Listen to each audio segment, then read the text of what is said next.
"2021 was the year I decided to start living instead of just surviving.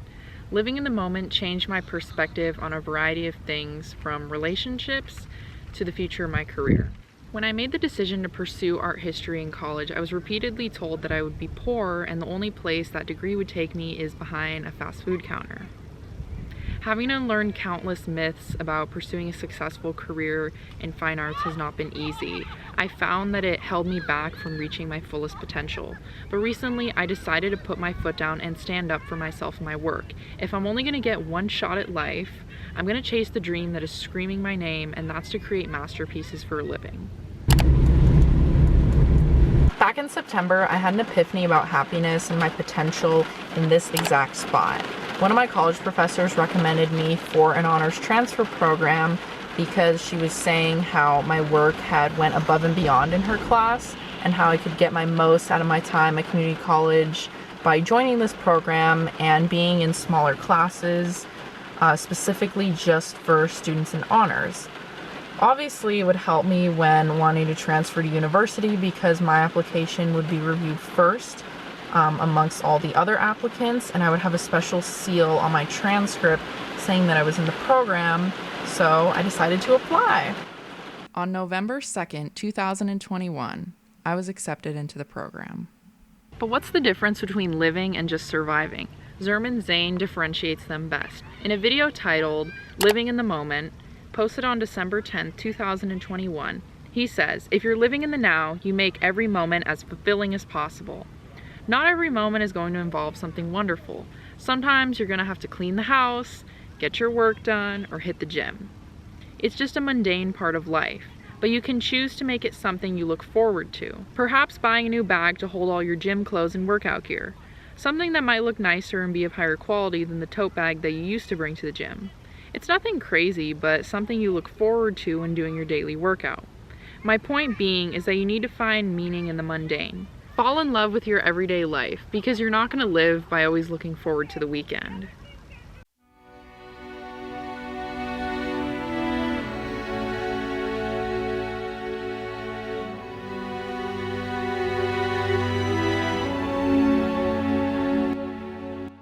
I feel like pursuing a creative path is almost so much more discouraging because of societal pressure. The artwork that has the highest value, most impact in the world has a pattern of coming from artists that create something new and people not appreciating it at its present time of creation. Let's take the Mona Lisa by Leonardo da Vinci. One reason it was so revolutionary was due to the skill that it took to reach that level of realism when nobody was doing that in the 17th century. Or when Artemisia Gentileschi made a bold statement depicting herself as the epitome of the arts when women seldom held any jobs in the first place.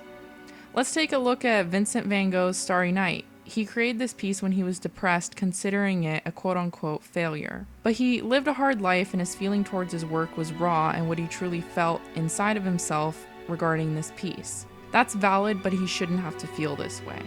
It feels like we have to be in pain to create art that resonates with people and makes an impact, but that is simply not true. It's a myth that we as artists tend to believe, but it's totally possible for us to create beautiful work without being in pain.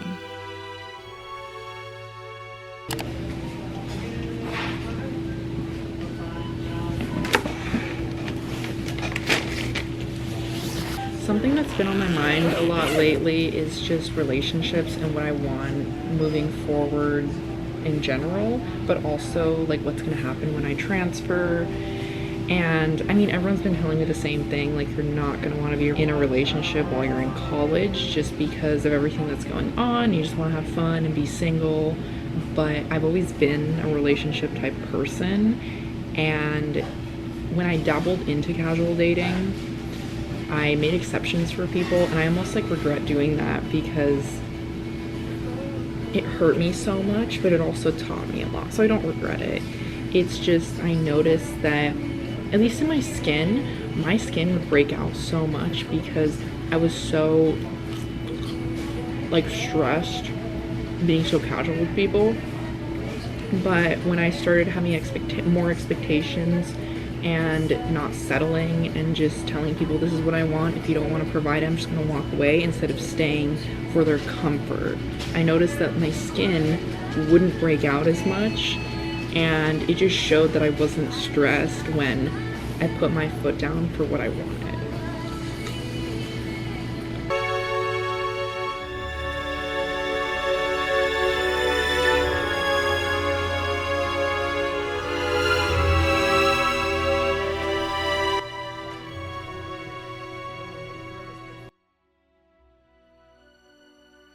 Something I finally got a firm grasp on while reflecting over 2021 was that there was never a quote-unquote right time to do anything in life.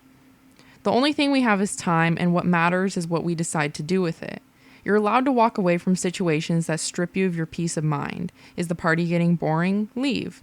Is your date making you uncomfortable? Leave. Is the job making you unhappy more than it should? Leave. Sometimes waiting for the quote-unquote polite time just isn't worth your energy.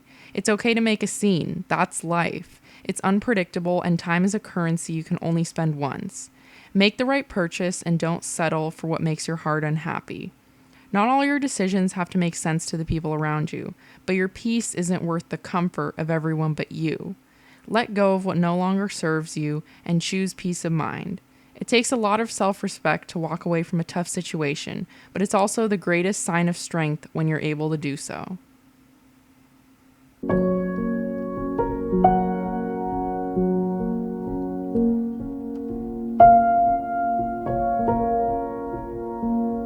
When you want something in life, you have to set out to do what 99.9% of people aren't willing to do. A sane person would have stopped in the current position I'm in because I'm chasing a dream that's bigger than my entire existence, and it's gonna take a drive like no other to get to where I wanna be. The average person would rather take the easier route and settle. But the hardest thing you can do is bet on yourself in life and to be uncomfortable. But that's how you get to where you want to be and live the life you've always dreamed of. Don't even get me started what happens when you set out to do something. The world is a really, really hard place, and you have to be ready for when shit hits the fan. If you really want something, you have to be willing to not fold when things get tough.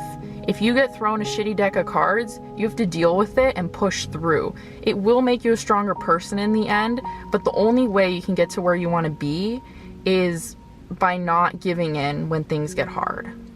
I guess to close off this video, I'm going to read you guys one of my favorite quotes that I actually have on the homepage of my Notion app, and it says, "Don't disappoint your younger self." And I put a picture of my younger self there.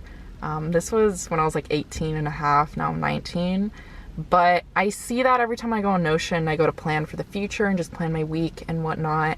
And it just reminds me that everything I do is for her.